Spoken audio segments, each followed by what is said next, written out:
അപ്പൊ അങ്ങനെയുള്ള ഈ ഒരു ഏറ്റവും പ്രധാനപ്പെട്ട ഒരു തൂണായ എക്സിക്യൂട്ടീവാണ് ഇങ്ങനെ ഒരു തീരുമാനം എടുത്തിരിക്കുന്നത്. അതിനെ കടത്തിവെട്ടി നോ എന്ന് പറയാൻ ജുഡീഷ്യറിക്ക് പിന്നെ ബുദ്ധിമുട്ടുള്ളത് കൊണ്ടാണ് അദ്ദേഹം അത് വിലക്കാത്തത്. പക്ഷെ അത് ശരിയല്ല എന്ന് അദ്ദേഹം അസന്നിഗ്ധമായി കാര്യകാരണ സഹിതം വിവരിക്കുന്നതാണ് നമ്മൾ അവിടെ കാണുന്നത്, ആ വിധിന്യായത്തിൽ കാണുന്നത്. അതായത് നമ്മളൊരു ചൊല്ലുണ്ടല്ലോ, ഗുരുവിന് 1 പിഴച്ചാൽ പിന്നെ ശിഷ്യന് 51 പിഴയ്ക്കും എന്ന് പറഞ്ഞതുപോലെയാ.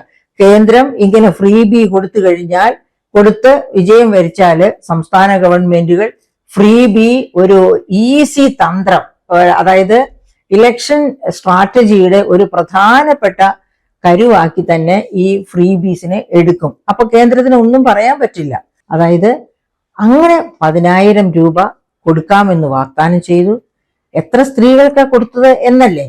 1.5 കോടി സ്ത്രീകൾ, അതായത് 1,50,00,000 സ്ത്രീകൾക്കാണ് 10,000 രൂപ വീതം ഈ ഇലക്ഷന് മുൻപ് കൊടുത്തത്.